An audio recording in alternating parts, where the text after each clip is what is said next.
चलो तो आज हम लोग अवतल दर्पण पर विविध दूरी पर वस्तु को रखने पर उसका जो प्रतिबिंब है अलग अलग बनता है, एक एक करके हम लोग जानने का प्रयास करेंगे। सबसे पहले हम लोग अभी जस्ट पढ़े थे ध्रुव, मुख, फोकस, वक्रता, केंद्र, ये क्या होता है जाने थे। तो हम लोग शुरू करेंगे आज। सबसे पहले हम लोग वस्तु को आज अवतल दर्पण में ध्रुव और मुख फोकस के बीच रखने पर उसका प्रतिबिंब कैसा बनेगा ये जानने का प्रयास करेंगे।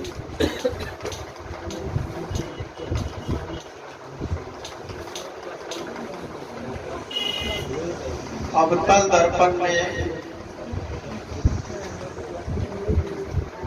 ध्रुव तथा मुख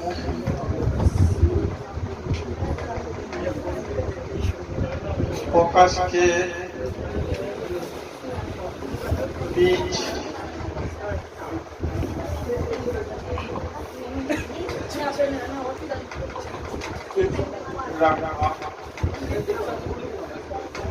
अवतल दर्पण में ध्रुव तथा मुख फोकस के बीच स्थित वस्तु। तो अगर हम लोग वस्तु को यदि अवतल दर्पण में है तो ये जो वस्तु है ए और बी को हम लोग वस्तु को सूचित करते हैं। यदि ध्रुव और मुख फोकस के बीच में वस्तु को रखेंगे तो इसका जो प्रतिबिंब है दर्पण के पीछे बनता है। मात्र यही एक ऐसा कंडीशन है अवतल दर्पण में जब वस्तु का प्रतिबिंब है दर्पण के पीछे बनता है। यानी यदि वस्तु को ध्रुव और मुख फोकस के बीच में रखा जाता है तो वस्तु का प्रतिबिंब दर्पण के पीछे बनता है, वस्तु की अपेक्षा बड़ा होता है। पीछे बनेगा तो काल्पनिक होगा और सीधा होता है। तीन कंडीशन है, याद रखेंगे हम लोग। तो लिखेंगे यदि वस्तु को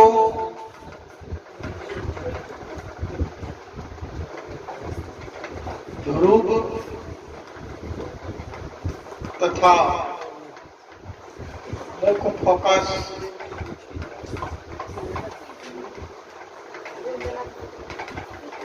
के बीच रखी जाती है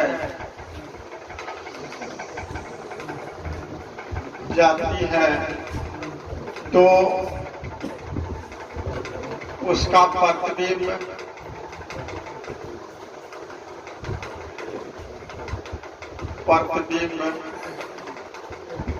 दर्पण के पीछे बनता है।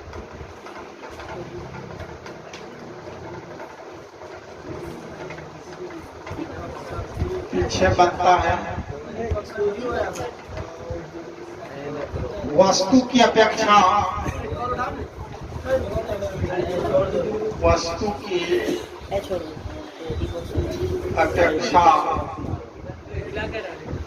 सीधा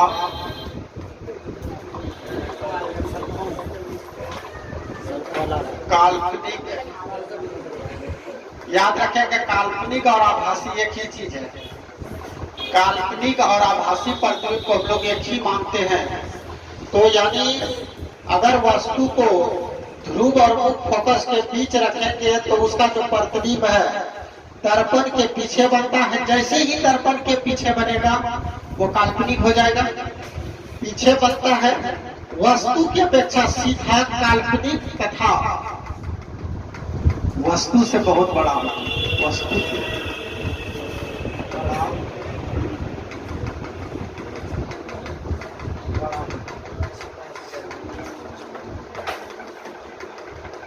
तो पहला कंडीशन है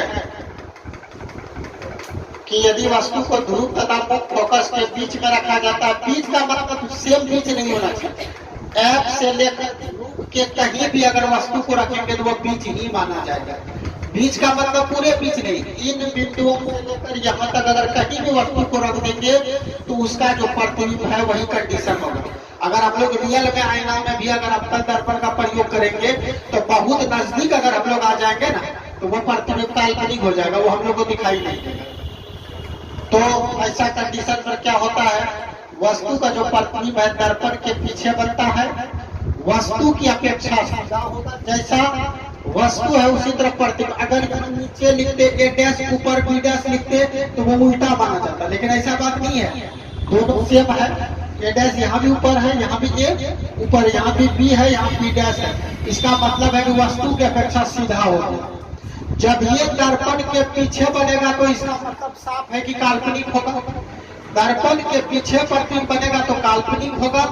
और तीसरा कंडीशन, वस्तु के अपेक्षा बहुत बड़ा है प्रतिबिंब, इतना तो वस्तु है प्रतिबिंब इतना बड़ा है तो वस्तु की अपेक्षा बड़ा हुआ, तो ये पहला कंडीशन है। यदि हम लोग ध्रुव और मुख्य फोकस के बीच में रखेंगे तो वस्तु ऐसा होगा। दूसरा कंडीशन, अवतल दर्पण में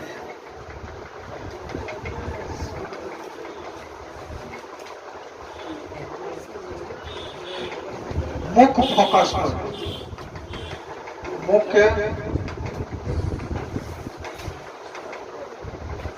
फोकस पर रखे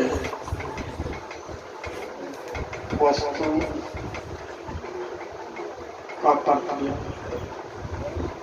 रखे वस्तु लिखेंगे है ना, देख लेते हम लोग।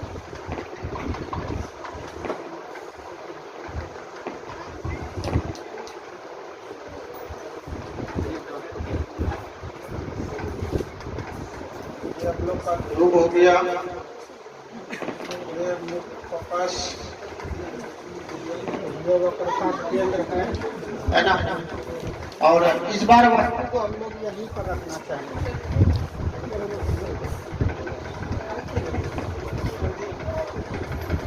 ध्रुव वक्रता मुख्य फोकस, इस बार वस्तु को हम लोग मुख्य फोकस में रखेंगे तो उसका प्रतिबिंब क्या होगा।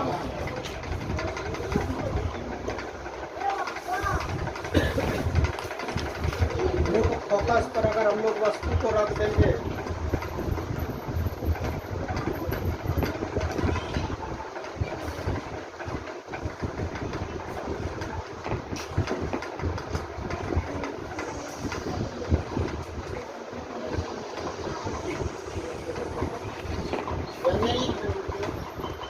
फोकस पर जो वस्तु रखा जाएगा, इस वस्तु का जो प्रतिबिंब है इस बार नीचे की ओर बनेगा। ये दोनों रेखा कहीं नहीं मिलेगा। जब नहीं मिलेगा तो इसका मतलब है कि वस्तु का प्रतिबिंब अनंत पर बनेगा, क्योंकि दो रेखा जो लेंगे दोनों रेखा जिस जगह टकराती है वही उसका प्रतिबिंब होता है ना। और यहाँ पर हम लोग ये दोनों रेखा जो देख रहे हैं ये ना तो इधर मिलेगा क्योंकि ये दोनों रेखा करीब करीब समांतर हो गया, इसका मतलब ये नीचे की ओर जाके बहुत दूरी पर मिलेगा।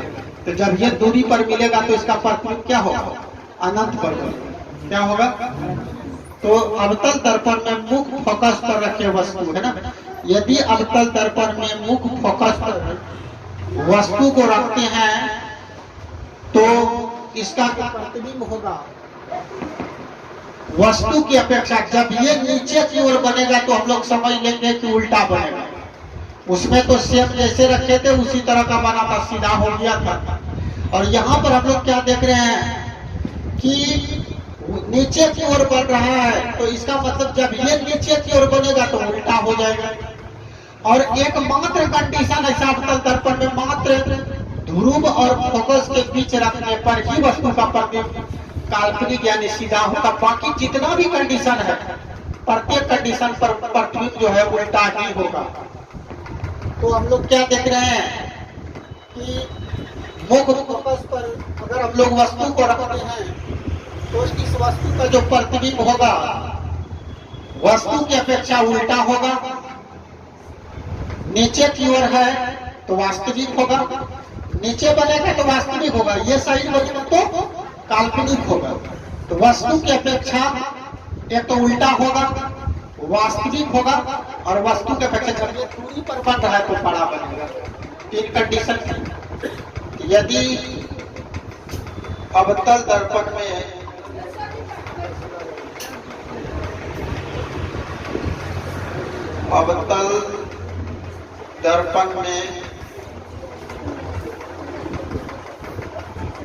वस्तु को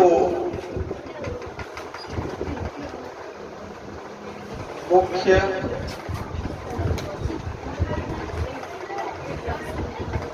फोकस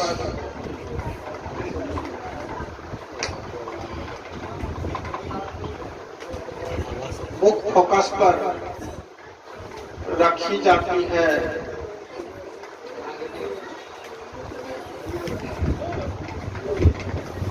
तो वस्तु का प्रतिबिंब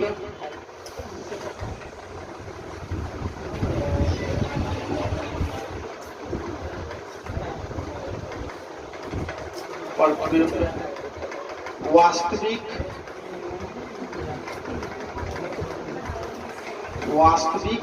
और रूल है, वास्तविक होगा तो उल्टा होगा, काल्पनिक होगा तो सीधा होगा। फिक्स कर लेंगे, वास्तविक होगा तो और काल्पनिक होगा तो क्या होगा, सीधा होगा। फिक्स हो जाता, वास्तविक होगा तो उल्टा और काल्पनिक होगा तो सीधा। वस्तु का प्रतिबिंब वास्तविक, उल्टा तथा वस्तु से बहुत बड़ा, वस्तु की अपेक्षा लिख देंगे तथा वस्तु की अपेक्षा बड़ा, वस्तु की अपेक्षा बड़ा होगा। ये कई बार हम लोग बार जब देखेंगे ना, ये सेटल हो गया दिमाग में तो कोई बड़ी चीज नहीं है। 6 कंडीशन हम लोग पढ़ेंगे। उत्तल दर्पण में तो 3 ही है और अवतल दर्पण में 6 कंडीशन है। बार जब देखेंगे तो ये आसान हो जाएगा। सेट कर लेना है दिमाग में कि वस्तु को कहाँ रख रहे हैं, इसका जो प्रतिबिंब कहाँ बनेगा। तो ये प्रैक्टिस चीज का बार अगर हम लोग प्रैक्टिस करेंगे तो आसान हो जाएगा। कहता कड़ी से कड़ी जोड़े, कड़ी से कड़ी जोड़ने पर जंजीर बन जाती है। कड़ी से कड़ी जोड़ने पर जंजीर बन जाती है। अब मेहनत पर मेहनत करें तो तकदीर बन जाती है। तो ये है, कोशिश हम लोग करेंगे तो ये कोई खास नहीं है। लगातार अगर प्रैक्टिस करेंगे तो आसान हो जाएगा।